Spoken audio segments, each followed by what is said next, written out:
His phone rang. Manel Cape had broken his foot. There was a hole in the card for International Fight Week, and the man on the other side of it was Brandon Royval, a former title challenger, a top 3 flyweight, and one of the highest volume fighters in the entire sport. 21 days notice. Coming off a 3-round war that had ended less than a month earlier. Right of the contract, ranking if it went badly. He took it, and 21 days later, he and Royval produced the most significant strikes ever landed in a 3-round fight in UFC history. That is the actual story here. Not a bad quote at a press conference. Not a suspension nobody handed down. Joshua Van is a problem for the machinery of this sport for the least dramatic reason imaginable. He will not be managed. Champions are supposed to be assets. You protect them. You book them twice a year against opponents chosen for style on cards that need a title fight to sell. You keep them healthy, you keep them available, and you keep them away from anything that doesn't serve a plan. That is how every promotion in combat sports has operated for 30 years. Van has fought 11 times in the UFC in roughly 3 years. He won the flyweight title at 24, and he has spent every month since either fighting, asking to fight, or being talked out of fighting by people whose job it is to talk him out of it. In one case, his own coaching staff had to hold a meeting without him in the room because he would not agree to pull out of a fight he was injured for. His own corner had to go behind his back to stop him from competing. That is not a promotional problem. That is a man who has decided the calendar is his and nobody else gets a vote. So to understand him, you have to go back to a mountain town most people have never heard of in a country the UFC had never had a fighter from before. Joshua Van Bawi Thong was born on the 10th of October 2001 in Hakha, the capital of Chin State in western Myanmar. It sits high in the mountains, in one of the most isolated and least developed regions of a country that was already isolated. He was one of 5 children, and while he was still a child, the region around his family began collapsing into armed conflict. His parents made the decision that defines the entire rest of this story. They took their son and their 4 daughters and left the country, ending up in a refugee camp in Malaysia. In 2013, the family was resettled in the United States, and they landed in Houston, Texas. Understand what that means for a career in this sport. There was no wrestling room, no judo club, no family lineage of black belts, no coach who spotted him at 8 years old. None of the infrastructure that produces the men he now shares a division with. He found fighting the way most kids find anything, which is to say he found it on the internet, watching Bruce Lee. He has openly admitted that when he started training, he didn't know the history of the UFC flyweight title.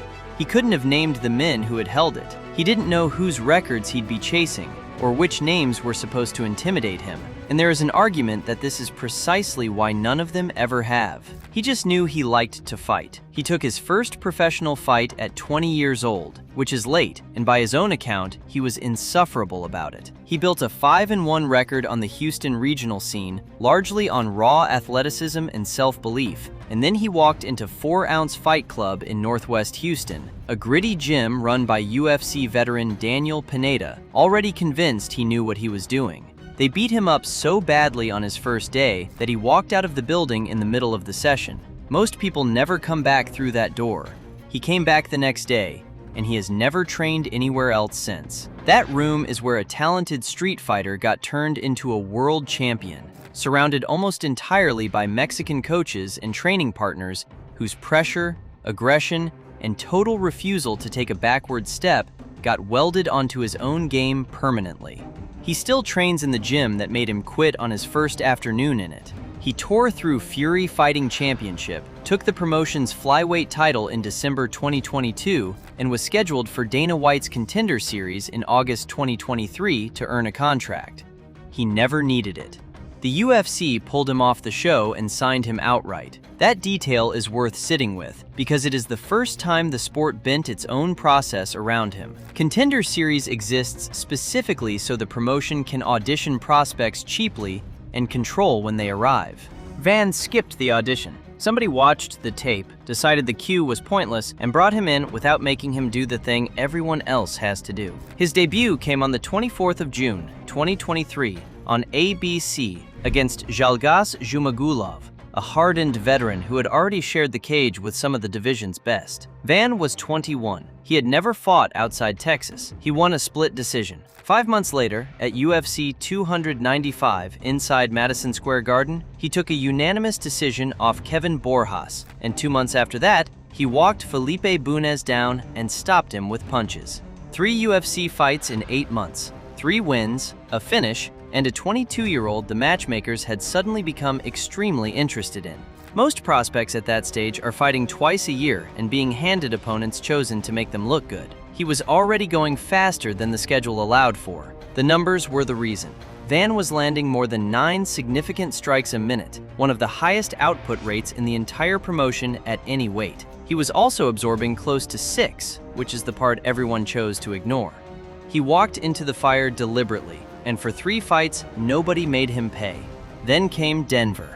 On the 13th of July, 2024, Van headlined the prelims at UFC Denver against Charles Johnson, a veteran who had taken the fight on 11 days' notice.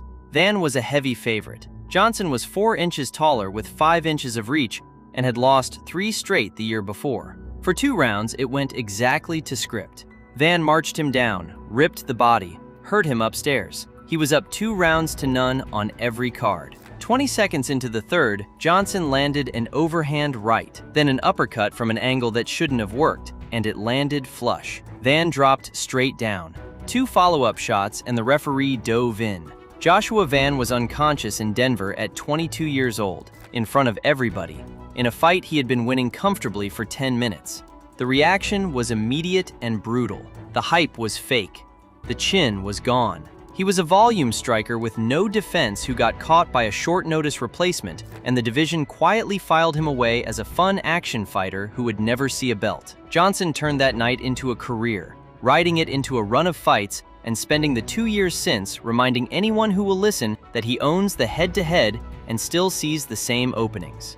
He has never been given the rematch, and he still brings it up.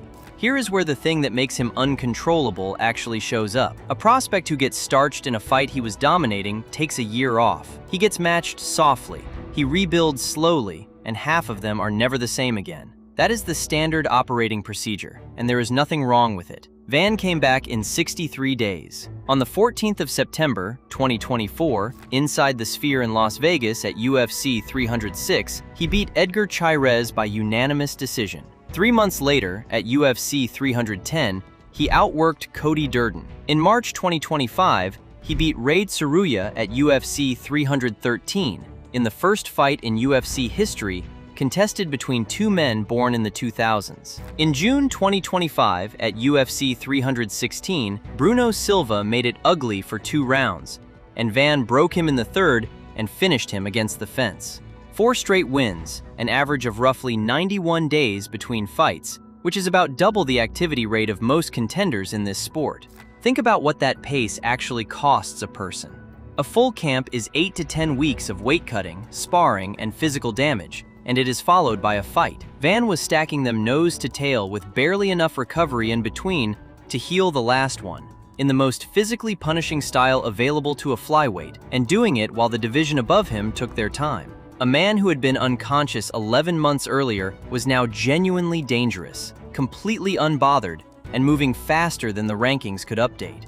And 3 weeks after Silva, the phone rang about Royval. What happened on the 28th of June, 2025 at UFC 317 was the most violent 3 rounds in the history of the weight class. Neither man took a backward step at any point across 15 minutes. There was no feeling out process. It was 2 of the fastest fighters alive standing in front of each other swinging until one fell over, and neither one did. They combined for 419 significant strikes. That is the all-time UFC record for a 3-round fight. Royval landed 215, Van landed 204, and won the decision. It won Fight of the Night. He walked into that cage ranked 12th in the world on 21 days of preparation, and he walked out of it as the #1 contender. 5 straight wins since being knocked unconscious, an all-time UFC record, and a title shot nobody in the sport could argue with. The champion was Alexandra Pantoja, arguably the 2nd greatest flyweight who has ever lived.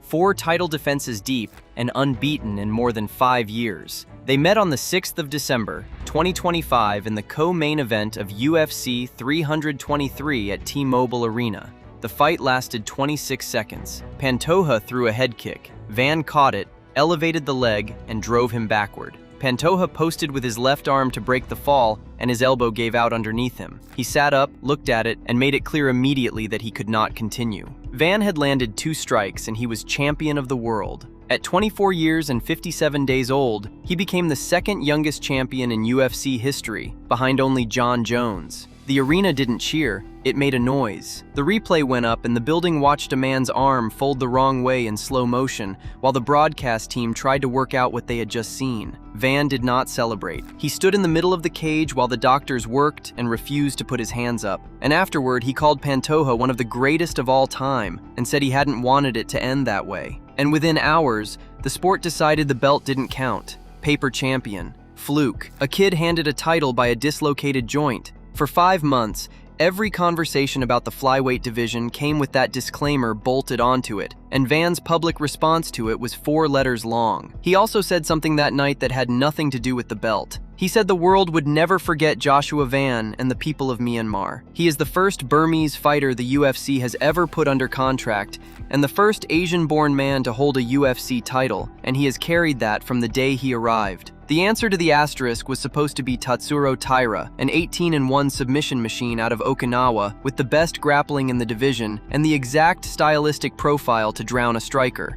And this is where the control problem becomes literal. The fight was originally booked for UFC 327 in Miami in April. Van was carrying injuries in camp, and his coaches could see something in him they hadn't seen before. They wanted the fight pushed. He didn't. By his own telling, he kept insisting he was fine and kept begging them to leave it alone, and they eventually held a meeting he wasn't part of and pulled the fight themselves. He was, in his own words, still annoyed about it a month later. Read that back. That is a reigning world champion, holding a belt the entire sport had spent months calling illegitimate, being physically prevented from competing by the people employed to keep him healthy. Not because a promoter pushed him too hard, not because a contract obligated him, because he refused to stop, and the only way to slow him down was to make the decision without him in the room. They ran it a month later instead. UFC 328, the 9th of May, 2026, Prudential Center in Newark, co-main underneath Khamzat Chimaev and Sean Strickland. It was the youngest championship fight in the history of the promotion,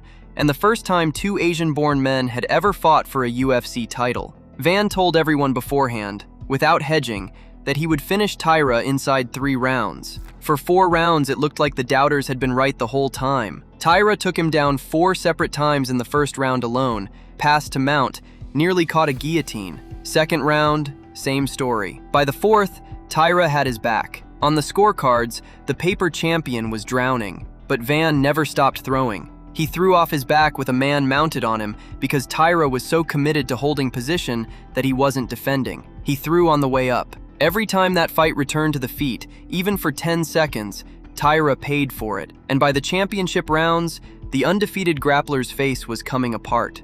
Between rounds, Pineda gave him one instruction: go to the body. 92 seconds into the 5th, Van put him down with a front kick to the body and hammered him until the referee had seen enough. Tatsuro Taira had never lost a professional fight in his life. The final numbers were the argument. Van outlanded him 131-55 in significant strikes and stuffed 13 of 21 takedown attempts in a fight where he spent large parts of the night underneath a man who had never been out-grappled by anybody. The Asterisk was gone. Sitting cage-side watching all of it was Alexander Pantoja.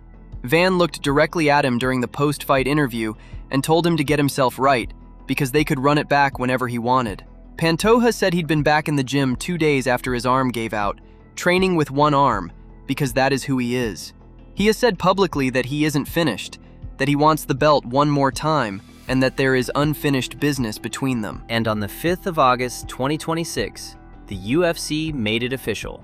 Van vs. Pantoja 2 headlines UFC 331 in Los Angeles on the 19th of September, which means Van will have defended the title twice inside a year of winning it, against the 2 hardest available opponents in the division, one of whom is the most accomplished flyweight of the modern era. Nobody made him do that. He asked for it, in the cage with the man sitting 10 feet away, which means that in a 22-month stretch, Joshua Van will have fought Chairez, Durden, Saruya, Silva, Royval on 3 weeks' notice, Pantoja for the belt, Taira for 5 rounds, and Pantoja again as champion. In the deepest era the division has ever had, there is no modern champion in this sport operating on that schedule. Most title holders fight twice a year. Some manage once. The reasons are sensible, and they are the same everywhere. Camps are brutal, damage accumulates, pay-per-views need building, and a champion sitting out is worth more to a promotion than a champion who loses. Van has looked at every part of that logic and declined it. Here is the thing about the way he fights, and it explains the rest of him. Van is 5'5" with a 65-inch reach. He is not the biggest man in his division. He is not the best wrestler. He holds a blue belt in jiu-jitsu, and he gets taken down more often than almost any champion in the sport. He absorbs enormous amounts of punishment on purpose because his entire method is to be there, in front of you, throwing, for as long as the fight lasts. That style has a shelf life. Everybody knows it. He has been knocked out on national television, and he has been out-grappled for 4 rounds by a man who had never lost. And in both cases, his answer was the same one. Keep throwing, and get back in there faster than anybody expects. So that's why nobody can control him. Not because he's disrespectful, and not because he's untouchable. Because every mechanism this sport uses to manage a valuable fighter depends on that fighter wanting to be protected, and he simply doesn't. Tell him to wait, and he takes a fight on 21 days' notice and sets an all-time record in it. Tell him the belt was an accident, and he beats an undefeated grappler at grappling range for 4 rounds and finishes him in the 5th. Tell him he's injured, and he argues until his own coaches go around him. There is no lever left. You cannot threaten a man with inactivity when inactivity is the only thing he's ever complained about. He was a refugee as a child. He took his first professional fight at 20. He was knocked unconscious at 22 and written off completely. He won a world title at 24 in 26 seconds and got called a fraud for it. And then he answered that by taking the worst matchup available to him and winning it in the phase he was supposed to lose. He is 24 years old, 17-2, and he has already been at the bottom of every version of this. There is nothing anyone in that division can threaten him with that hasn't already happened to him. And another fighter who refused to be handled, kept taking the fights nobody advised, and burned through a division at a pace the sport wasn't built for, is Justin Gaethje. Except his version of the experiment took a decade longer and cost him considerably more. To see where the difference actually is, check out this video next. Thanks for watching.